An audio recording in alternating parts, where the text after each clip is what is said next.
Bonjour et bienvenue dans un autre épisode de Richard dans le garage.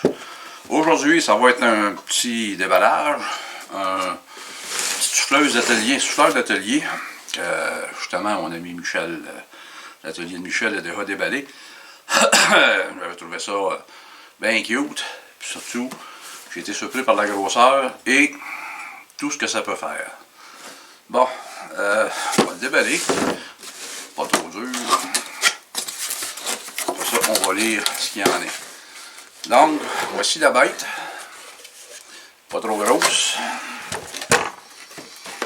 Avec un manuel d'instruction, évidemment.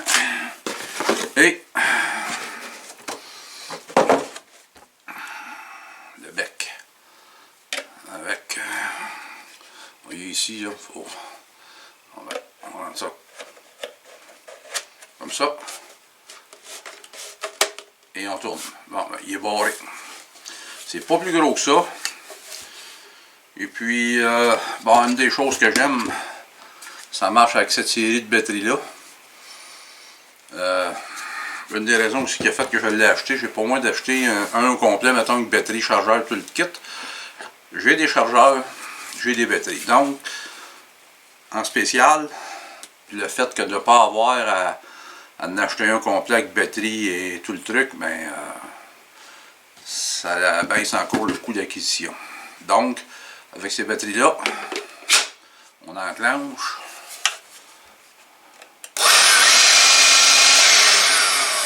Ça déplace de l'air, c'est le cas de le dire. Bon, maintenant, on va lire les aspects techniques de cette bête. Bon, ok, faire le tour. Ils disent que c'est léger, compact et léger, c'est vrai. Il y a 3 vitesses. Le truc est ici. 3 vitesses au plancher. Jusqu'à 1500 1000 à l'heure, la vitesse de l'air maximum. Jusqu'à 90 pieds cubes. C'est quand même beaucoup de pieds pour la petite machine. Évidemment, ils disent que c'est compatible avec les batteries qu'il y a ici, là. Ces batteries-là. Qu'est-ce qu'il y a pour de ça? Bon. Une buse. Détente à réglage 3 vitesses. Contrôler le débit de l'air. La poignée qui est faite avec un surmouleur en caoutchouc.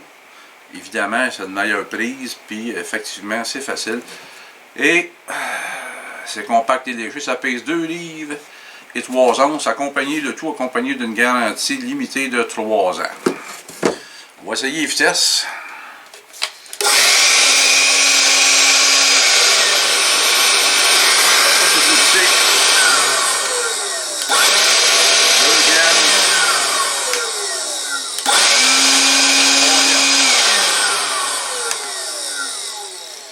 Bon, et voilà la bête. Le manuel d'instruction, ça va être à lire. Ça, évidemment, j'ai le gros souffleur, son grand frère. Sauf que quand tu veux travailler dans des endroits où c'est que, mettons, comme en dessous d'un capot, ou des fois tu veux juste... l'autre, il souffle large, il n'y a pas de buse au bout. Il souffle large. C'est une grosse bête, là, tu sais. Ben, lui, il est plus petit. En fait, de grosseur de bête, je vais aller chercher l'autre un instant. Vous allez comprendre la différence, évidemment, hein? Le petit et le grand. Fait que, hein, la grosseur de la sortie de la buse, c'est pas pareil. On s'entend que l'appareil, l'autre, légèrement plus gros. Ben, c'est ça. Ça, c'est pour l'extérieur. Ça dégage pas mal. Puis lui, ben, c'est ça. Pour les choses plus petites. Souffler, en tout cas. C'est l'idée. Parce que l'autre, il est gros pas mal. Fait que c'est ça. OK, donc avec à peu près 23 mois d'intervalle entre le tournage de la vidéo et celle que je fais présentement, j'avais oublié que j'avais tourné la vidéo, donc je n'avais pas fait une vidéo de déballage. 23 mois d'utilisation et très satisfait. Très satisfait, c'est très pratique. Je m'en suis servi à bien des sauces. Quand je passe la tondeuse, le tracteur, puis que les morceaux de gazon volent dans les châssis de cave, ben, je repasse avec le petit souffleur, puis ça fait un beau travail. Fait que tout ça pour vous dire qu'après 23 mois d'utilisation, ben, je suis extrêmement satisfait de la bébête. Sur ça, ben, on y va avec la finale. Donc, ben, et voilà, c'est tout pour ce déballage. J'espère que vous avez aimé. Et puis, si vous avez aimé, ben, comme habituellement, pouce dans les airs, partagez, j'aime, et tout le tralala. Donc, ben, et voilà, c'était tout.